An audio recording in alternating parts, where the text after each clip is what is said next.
In November 2018, news of a murder spread quickly around the globe. With somewhere in the region of 1,000 homicides occurring every day, this loss of life wasn't exactly unique, but the circumstances surrounding the death of John Allen Chow certainly were.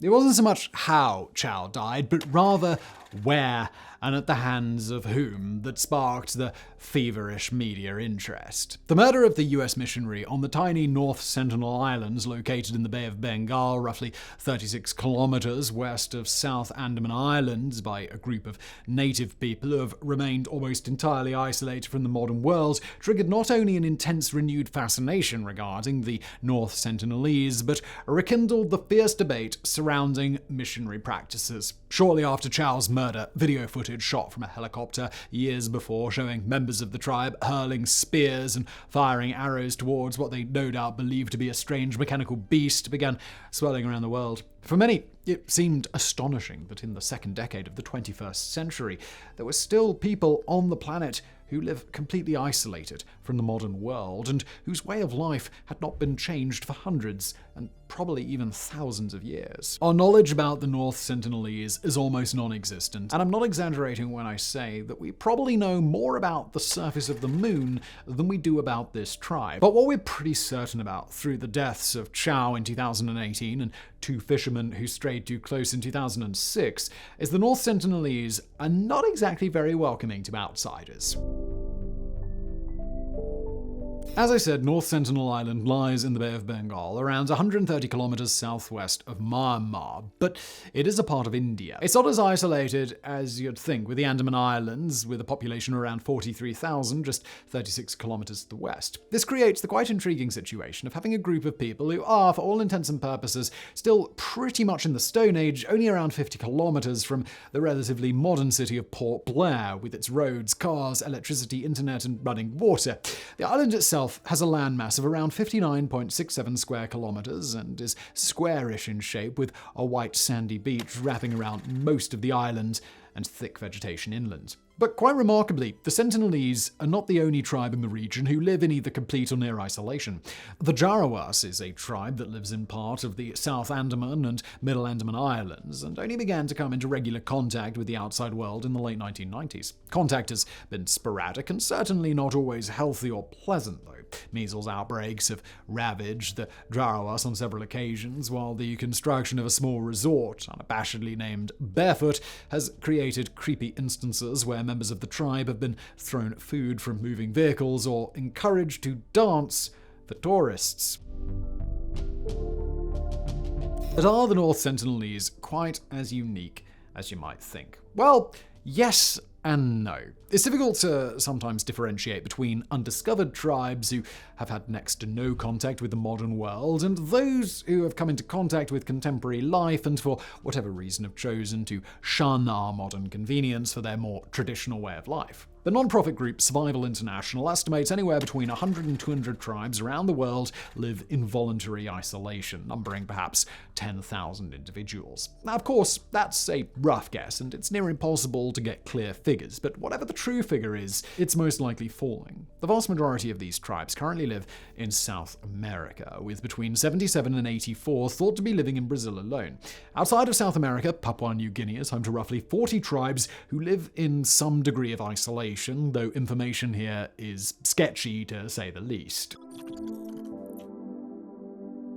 Without proper genealogical investigation, and good luck trying to land on the island to get some samples, much of what we know about the Sentinelese, anthropologically speaking, is just logical guesswork. We assume that they have some kind of connection with other tribes that are or were on the Andaman Islands, where evidence of human existence goes back some 2,000 years. However, genome studies have suggested that the islands may have been populated as far as 30,000 years ago, but where the Sentinelese split with other tribes is impossible to know.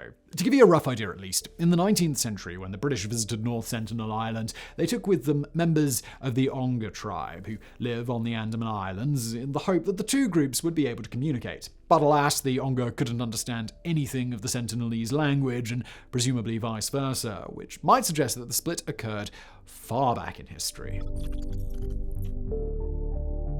So, while anyone who has set foot on North Sentinel Island over the last few years has met a rather sticky end, this has not always been the case. Since the late 18th century all the way up to the 1990s, there was sporadic contact between the Sentinelese and outsiders. Sometimes this ended in bloodshed, but there were numerous instances of genuine peaceful interaction between the groups. The first known mention of the Sentinelese came in 1771 when an East India Company hydrographic survey vessel passed close to the island and reported seeing lights flickering in the darkness. Things got significantly more dramatic later that same year when the Nineveh, an Indian merchant ship, ran aground on the island. 106 of the passengers and crew managed to wade ashore, and for the first couple of days, at least, it appeared as if they'd washed up on a deserted island. However, things soon went south when the survivors on the island were attacked on the third day by the island's natives, who rained arrows on the group. In turn, the group defended themselves with sticks and stones. The accounts are a little hazy here, but it seems as if neither side was willing or could budge, and a begrudging truce descended long enough for a Royal Navy ship to arrive and whisk the survivors to safety.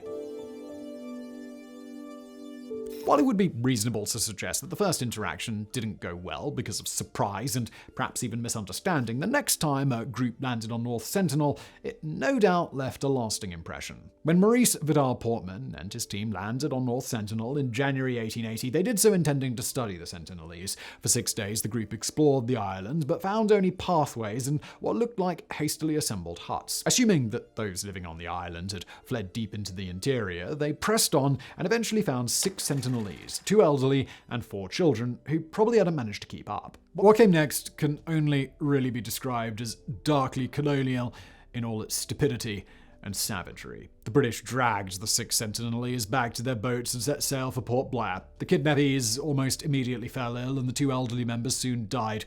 Faced with the possibility of all 6 dying at their hands, Portman decided to return to North Sentinel and dump the children on the beach along with a pile of gifts, perhaps as a wildly offensive apology. Portman returned to the island several times over the decade, each time leaving more gifts, but the Sentinelese refused any kind of contact, and well, who can blame them? The first outside death attributed to the Sentinelese that we're certain of, at least, came in 1896 when an escaped convict being held on the Andaman Islands managed to sail across the strait on a makeshift raft. No doubt, he must have felt rather pleased with himself as he stepped onto North Sentinel Island, a man free once again, but he couldn't have chosen a worse place to escape to. When the authorities came ashore a few days later in pursuit, they soon found the convict's body, complete with several arrow piercings and his throat cut for good measure. It appears as if something similar had happened just a few years later when bodies of more fugitives were discovered on the beach by British authorities, just as mysterious figures slipped silently into the undergrowth and out of sight. The Sentinelese were well on their way to developing a reputation as a people you were best giving a wide berth to. They were described by Richard Carmack Temple, who served as Chief Commissioner of the Andaman and Nicobar Islands from 1895 to 1904, as a tribe which slays every stranger, however inoffensive, on sight, whether a forgotten member of another Andamanese tribe or a complete foreigner. In 1911, a group from the neighbouring Andaman Islands, tasked with carrying out a census of the region, landed on North Sentinel and reported seeing 5 Sentinelese in canoes and 8 on the beach, all of whom scampered quickly into the forest and remained elusive after the British landed. It's worth remembering that the words Britain, or subjects of the British Empire, meant absolutely nothing to the Sentinelese, probably just as much as India and citizens of India after the country gained independence from the British in 1947. While all British territories deemed part of India were handed over, there was absolutely nothing official that said North Sentinel was part of India. In 1956, the Indian government declared North Sentinel Island a tribal reserve, and travel within 3 nautical miles was prohibited. In 1967, Indian anthropologist Ian Pandit led a group of 20 men, well armed, onto the islands with the intention of befriending the Sentinelese, and yes, we're aware of the hypocrisy of that sentence. Several of the native population were seen on the beach as the boat neared the shore, but all disappeared once the outsiders waded onto the land. The group pressed further into the island, and despite failing to find a single Sentinelese, they did come across 18 lean-to huts made from grass and leaves, with several fires still smouldering in the corners. They also found raw honey, skeletal remains of pigs, wild carved fruits, an adze, an ancient cutting tool similar to an axe, a multi-pronged wooden spear, bows, arrows, cane baskets, fishing nets, bamboo pots, and wooden buckets. In terms of assessing the anthropological origins of the Sentinelese, the expedition had been an utter failure, but it soon spurred on other endeavours. In 1970, the Indian government had a stone tablet placed on the island that stated clearly that North Sentinel was a part of India, not that the Sentinelese would have understood the strange scrawled text. In 1974, a National Geographic documentary crew arrived on North Sentinel, accompanied by armed guards, to shoot a film that was titled Man in Search of Man, that documented the tribes of the area, including the Sentinelese and the Jarawa. This short film can still be found on YouTube and shows the quite extraordinary moment where the Sentinelese are seen on the beach for the first time. But it must be said, the figures on the beach appear far from welcoming, with some firing arrows towards the small boat. Not deterred, the crew landed at what they deemed to be a safe distance and left a collection of gifts, including a miniature plastic car, some coconuts, a live pig, a doll, and some aluminium cookware. The Sentinelese responded with yet more volleys of arrows, one of which hit the film's director in his thigh.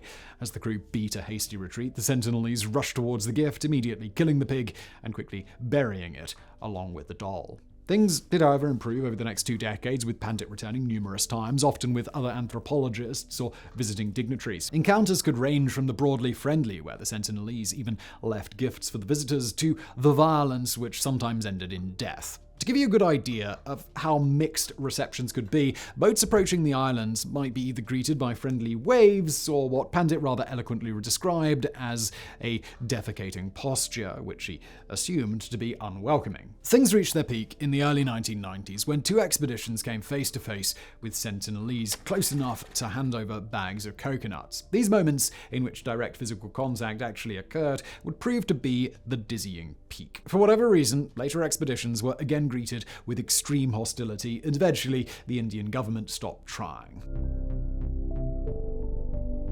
Visits to the islands began to fall out of fashion, but it was the events of the 26th of December 2004 that brought the authorities back. When a powerful earthquake struck off the coast of Indonesia, it set off a change of events that would eventually kill at least 225,000 across the Pacific as tsunamis struck with tragic effect. 2 aerial expeditions were dispatched to assess the damage on North Sentinel and determine how many, if any, had survived.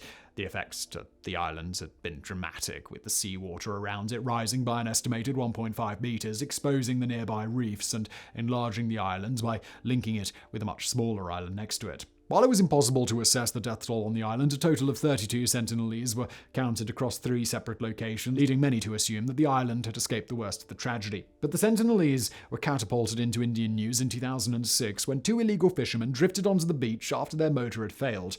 According to other fishermen in the vicinity, once the boat hit the shore, it was set upon by a group of Sentinelese who dispatched the 2 fishermen with axes. In quite a grisly statement, it was said that the 2 bodies were then placed on stakes, facing out to sea, one can only assume as a message to any would-be intruders.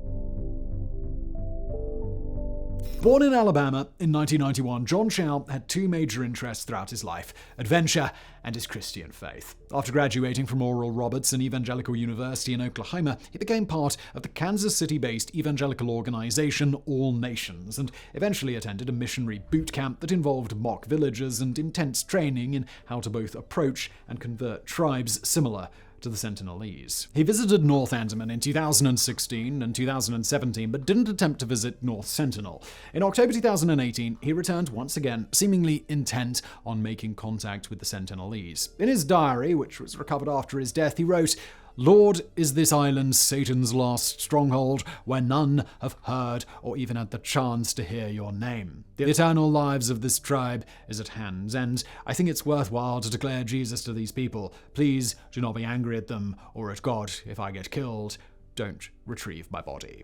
He made his first approach to North Sentinel in a small canoe on the 15th of November after paying local fishermen to take him close to the island, but faced a mixture of hostility and bemusement from the Sentinelese. After failing to communicate with them, he attempted to hand over gifts, but a young Sentinelese reportedly fired an arrow that pierced the Bible that Chow was clutching to his chest. He was forced to swim almost a mile back to the waiting fishing boat, but the following day he informed the fishermen that he would be returning and that they shouldn't wait for him. The last moments of Chow's life are unclear. On the 16th of November, the fisherman recalled seeing him wade ashore once again, and later briefly saw something being dragged along the beach. The next day, a corpse was clearly visible lying on the sand. Several attempts to retrieve his body were made in the coming days, all of which failed. 7 fishermen were arrested in connection with Chow's illegal entry into North Sentinel, but it appears that the case never even got started against any potential criminal investigation on the island, with the US government confirming that they had not requested any charges over the murder of John Chow. It was a horrifying end for a 26-year-old man who no doubt believed he was doing some good, but he entirely underestimated what he was walking into. It immediately raised questions about missionary ethics, the likes of which hadn't been needed to be asked for some time, for the simple reason that it doesn't happen anywhere near the frequency that it once did. When the media explosion eventually died down and moved on to the next thing, focus on the North Sentinelese vanished almost overnight. From being the most talked about undiscovered tribe on the planet, they have once again slipped into the shadows, arguably where they want to be. With India's firm stance on eyes-only contact, the chances of further friendly progress with the Sentinelese look slim. This undiscovered tribe, with a habit of dispatching those who venture foolishly onto their island, will almost certainly remain that way for some time to come.